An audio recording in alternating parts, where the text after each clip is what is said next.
అందరికీ నమస్కారం.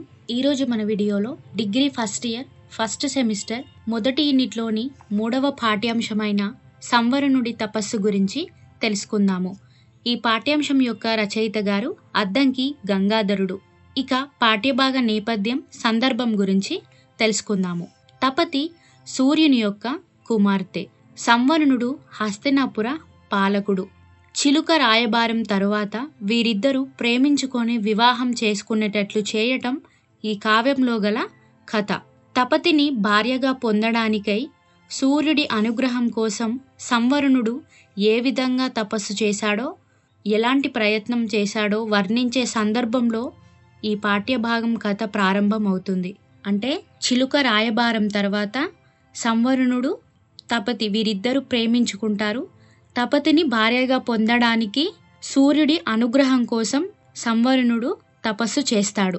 ఇక పాఠ్యభాగ సారాంశంలోకి వెళ్ళిపోదాము. ముందుగా సంవరణుడు సూర్యునికి ఏ విధంగా తపస్సు చేశాడో తెలుసుకొని తరువాత తపతి పెంచిన పెంపుడు చిలుక గురించి తెలుసుకుందాము. ముందుగా సంవరణుని యొక్క తపస్సు. సంవరణుడు చంద్రవంశపు రాజు.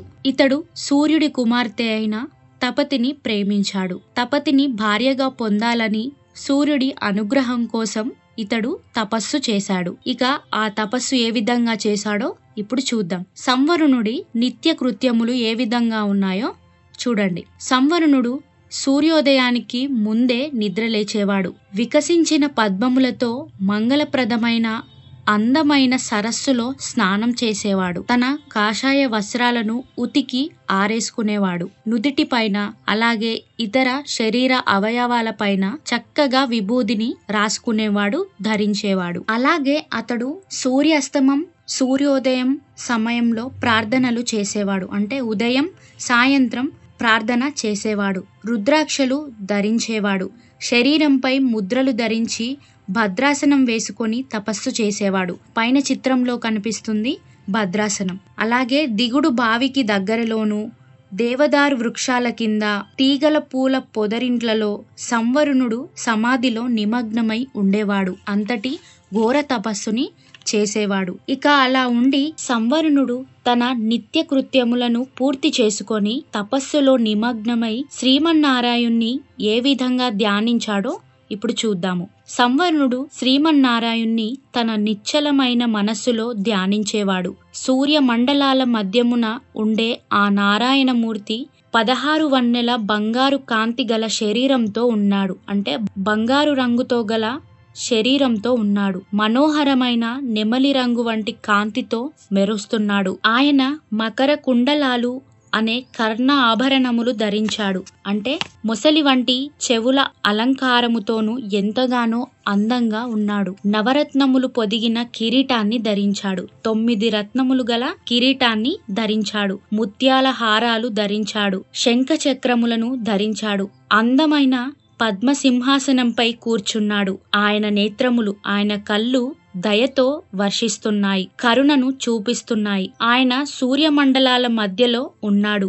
అటువంటి నారాయణ్ణి గాలి లేనప్పుడు దీపం ఏ విధంగా అయితే కదలదో ఆ కదలని దీపంలా ఉన్న నిశ్చలమైన తన మనస్సులో సంవరణుడు ధ్యానించేవాడు. ఎవరిని? శ్రీమన్నారాయణ్ణి ధ్యానించేవాడు. ఆ చంద్రవంశ శ్రేష్ఠుడైన సంవరణుడు గాయత్రి మంత్రాన్ని జపిస్తూ ఆ సూర్యమూర్తిని విడవకుండా నిగ్రహంతో నిర్చలమైన మనస్సుతో అంగరంగ పూజలు చేశాడు. వాటితో పాటు పైన కనిపిస్తున్న 16 రకాల పూజా విధానాలను కూడా చేశాడు. వీటినే షోడశోపచారాలని కూడా అంటాము.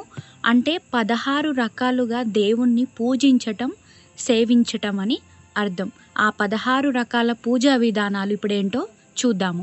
దేవునిని ప్రతిష్ఠించటం, దేవుణ్ణి ఆసనము అమర్చటం, దేవుని పాదాలకు నీరు వడపోయటం, దేవునికి నీరు సమర్పించటం, దేవునికి స్నానం చేయించటం, దేవునికి వస్త్రాలు సమర్పించటం, దేవునికి ఆభరణాలు సమర్పించటం, గంధం పోయటం, పుష్పాలను సమర్పించటం, ధూపం వేయటం, దీపాలను వెలిగించటం, ఇలా 16 రకాల పూజలు సంవరణుడు ఎంతో అంగరంగ వైభవంగా చేశాడు. ఈ విధంగా పూజలు చేసి తాంబూలాన్ని సమర్పించి దీపాలు ముట్టించి గాయత్రి మంత్రాన్ని పఠించి సూర్యుణ్ణి ఎంతో భక్తి శ్రద్ధలతో ధ్యానించాడు. ఇక అంత కఠోరమైన తపస్సు చేసి అంగరంగ వైభవంగా పూజలు చేశాక ఇక సూర్యుడు ప్రత్యక్షమవ్వకుండా ఉంటాడా? సూర్యుడు సంవరునకు ప్రత్యక్షమయ్యాడు. ఇక సూర్యుడు ప్రత్యక్షమైనాక వెంటనే సంవరుణుడు సూర్యునికి ఈ విధంగా సూర్య స్తోత్రము చేశాడు. ఏమని సూర్యుణ్ణి పొగిడాడో ఇప్పుడు చూద్దాము. అలా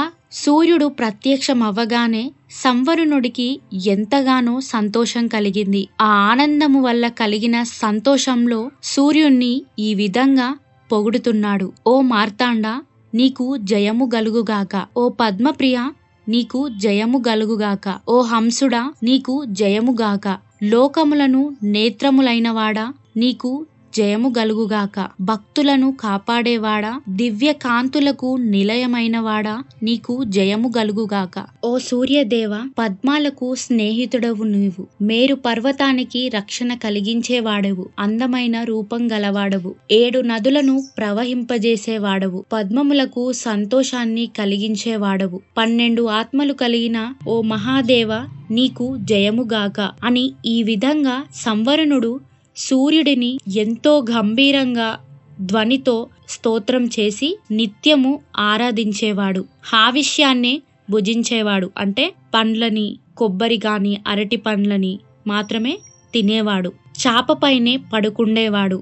నేలపైనే పడుకునేవాడు. ఈ విధంగా గొప్ప నియమాలతో ఎంతో గొప్ప తపస్సును చేశాడు సంవరుణుడు. ఈ విధంగా ఎంతో గొప్ప నియమాలతో ఎంతో కఠోరమైన తపస్సును చేశాడు.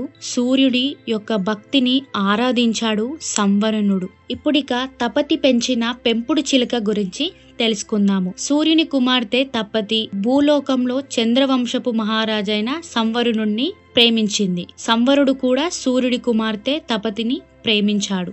ఎట్లాగైనా తపతిని భార్యగా పొందడం కోసం సంవరుణుడు సూర్యుడికి ఎంతగానో తపస్సు చేశాడు. ఎన్నో నియమాలను పాటించాడు. అంగరంగ వైభవంగా పూజలను, స్తోత్రాలను చేశాడు. ఇదిలా ఉండగా ఇంతలో దేవలోకంలో తపతికి తగిన భర్త లేడని, భూలోకంలో ఆమెకు తగిన భర్తను వెతకాలని తపతి తన పెంపుడు చిలుక అయిన రామచిలుకను భూలోకానికి వెళ్లి సంవరుణ్ణి చూసి వచ్చింది. ఆ చిలుక ఆకాశ మార్గంలో ప్రయాణించి పర్వతాన్ని దాటి, ఆకాశ గంగను దాటి, అన్నిటిని దాటి ఆ భూలోకంకి వెళ్లి అతన్ని చూసి వచ్చి తపతి చేతి మీద వాలింది. తపతి వచ్చిన చిలుకను ప్రేమతో తన దగ్గరికి తీసుకొని తన మణికట్టుపై ఎక్కించుకొని చిలుకను ముద్దాడింది. తర్వాత చిలుకను ఈ విధంగా ప్రశ్నించింది. ఓ ముద్దుల చిలుక, నీవు కుశలమేనా? ఇన్నాళ్ళు నీవు ఎక్కడికి వెళ్ళావు? మమ్మల్ని అందరినీ విడిచి నీవు ఎక్కడికి వెళ్ళావు?